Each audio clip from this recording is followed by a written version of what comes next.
Hello, this is Anika, a PNW girl. I'm back again with my second video. I'm gonna be talking about my diagnosis with bipolar 1. I was diagnosed back in 2020. It was a rough time.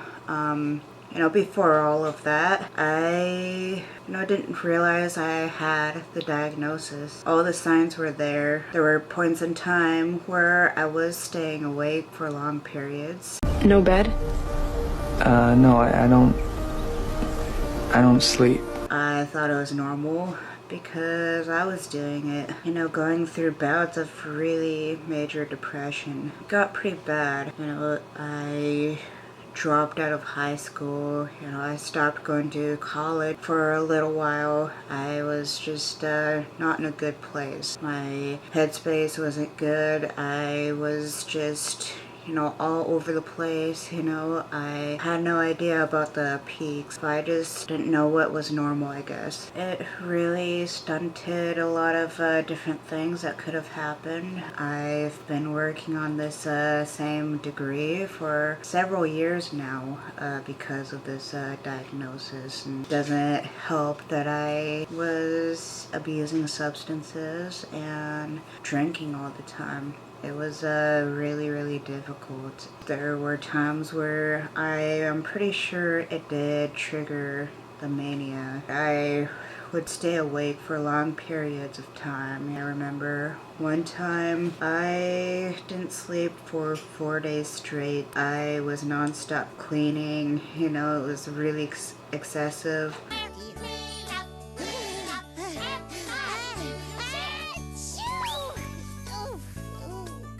At the time, I had a 3-bedroom house. I cleaned the entire thing. It was 3 bedrooms, 2 bathrooms, and a garage. And I made the time to even make it outside and pick up every single piece of trash I saw. Make our garbage problem disappear. Only you can make less trash. It was pretty excessive. I realized that now it wasn't good to keep doing that. I was misdiagnosed for many years. I've had it, I'm assuming, since I was a teenager. Yeah, I experienced it very early on. I was experiencing all these symptoms. I didn't have the help that I needed at the time because, not all, psychiatrists know what to ask patients, from what I'm kind of seeing. I wasn't asked how long I would stay awake. I am kind of tired or something. Any of that. I was diagnosed with anxiety and major depression. Then I was put on, SSRIs, which doesn't help. It can worsen symptoms for me. I was taking this one. I was to help the mood from depression. It didn't go very well with the amount of substances I was using in 2020 and with all the alcohol that I had consumed. It put me into a really bad case of psychosis. I actually, jumped out the window at one point. I ran around the neighborhood. We got a runner! That I was living in. It was believing that I was, chasing someone or running away from someone. It was really bad. I had to be taken to the hospital. Went to the ER and they transported me to, a mental health type of hospital. That's where I finally got the diagnosis that I needed. It was really helpful to see what was going on with me at the time. It started to piece together all the times I really was going through those peaks, like here's like stable, and then I would sometimes go drastically like all the way up, and then the crash was like all the way down here. I think a part of the reason why I had a lot of fallouts too has a little bit of something to do with my bipolar disorder as well. I'm not blaming all of it. There were times where it was just plain my fault. I didn't come back from it. and I learned my lesson from that. Clean and sober. My last drink was August 27th of 2023. I stayed away from other substances. Run, Forrest, run! Except for the alcohol and the devil's lettuce.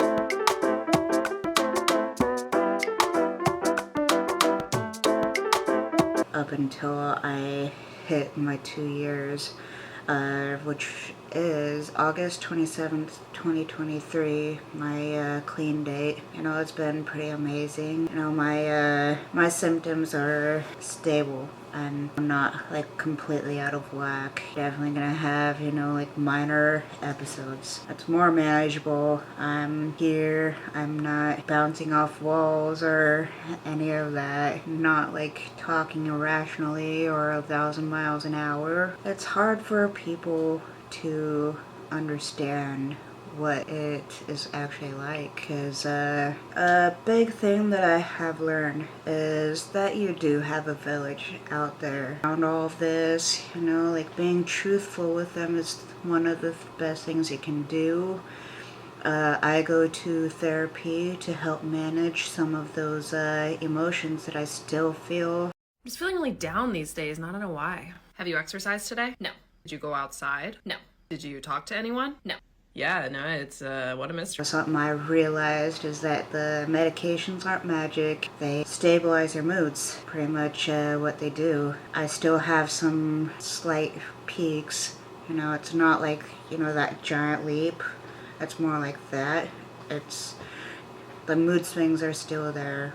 It helps to go to therapy to figure out what you can do about those before hitting that point of mania or hitting that type of depression. And it is possible. I am surrounding myself with people that appreciate me even with my diagnosis. You know, I'm you know, keeping my circle a bit more smaller lately. The gang's all here. It's been even more so lately. Sometimes it's just necessary. People will be people. You know, you're not in control of anything, really. Even your own emotions sometimes. You just gotta handle how you deal with it. That's all you can do. And I just want people to know that they're not actually alone out there. I understand. And there are people who do understand out there too. Just find your people out there and they will still appreciate what you bring. Manage your emotions. Don't go into that state and accidentally cut people off that you didn't mean to cut off. People believe that you don't want them around because, you know, like, people don't always understand. Sometimes you just have to explain it to people who do listen to you. And those are your people. Those people who will check in on you, who will try to understand your symptoms while you're doing that. Another thing I realized that if you are dealing with these disorders, substance use disorder, bipolar, PTSD, any of those things, it's a really hard thing to deal with. And, you know, I understand, you know, there's people out there, those people who don't try to understand you, who, you know, seem to be a little invalidating. It's also hard to handle that too. I've really come down to the point where here mostly with my family. I'm, you know, doing school again. I'm focusing on treatments, trying to figure out a schedule, a routine, because it's like incredibly difficult with 18-month-old twins. I am helping my son with the violin because I played when I was elementary school. I am going to poetry groups that I regularly write at. It's you know, something I love to do. I go on my walks because I love my walks. It's something I need to continue doing. I also fall into that trap where I think I am doing just fine and I just lay there. It's hard to do what I want. I waste my time just scrolling on my phone. I blame it on my exhaustion. It's difficult to not do that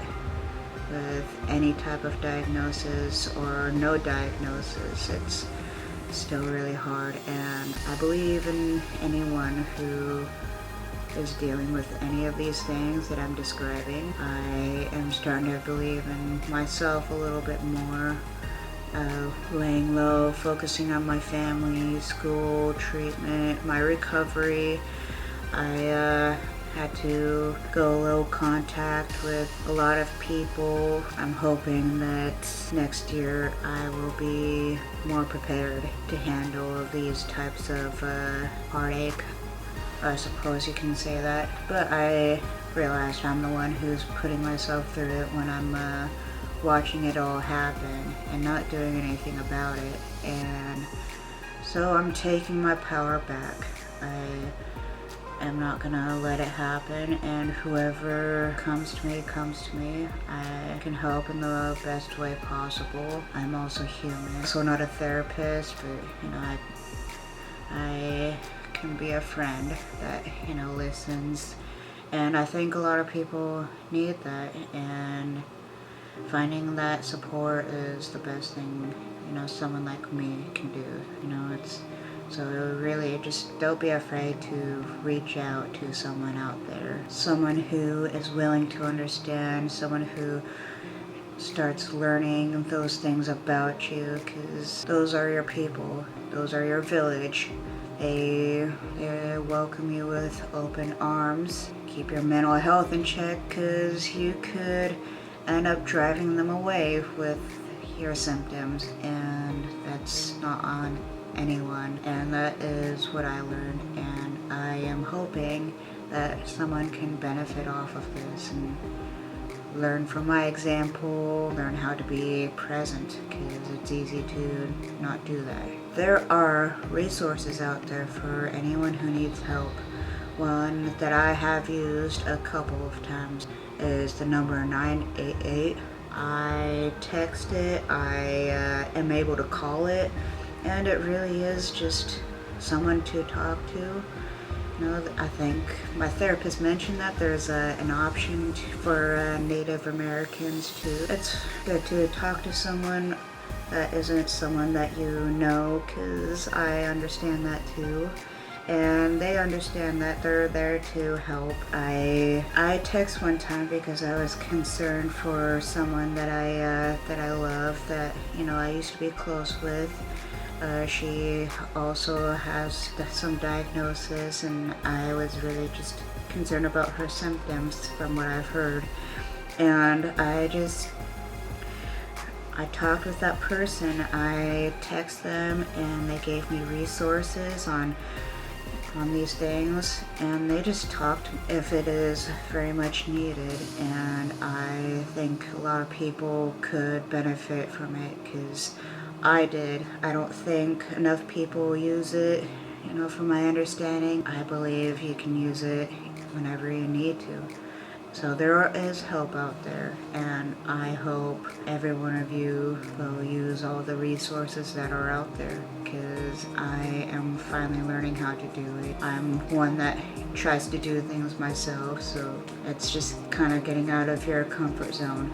And that's hard, I understand. Just know that's there. If you find this video helpful whatsoever, or if you want to listen to more of my stuff, I'm still learning around this whole YouTube thing and trying to figure out my nation. I am willing to read through any comments. You guys can give me any type of constructive criticism. Just try not to be a little bully or something, because it's not nice, obviously, but I think it would be kind of cool to learn what you guys think that I can do to improve this channel. This is my very second video, so it'd be nice. I can talk about anything. Give me a comment about what you think I could talk about, because I could talk about anything really. I can go over Reddit stories, I can talk about family, mental health, you know, I could even talk about ghosts if you want to, and I'll be okay with that because I like doing that. Give me a like, a subscribe, and a comment, if you will. I would really appreciate it. I don't always just give you advice. It's, you know, there if you're overwhelmed, if you feel like you may relapse on something, if you're in a manic episode, just anything really. It's there for people. I probably will use it sometimes too.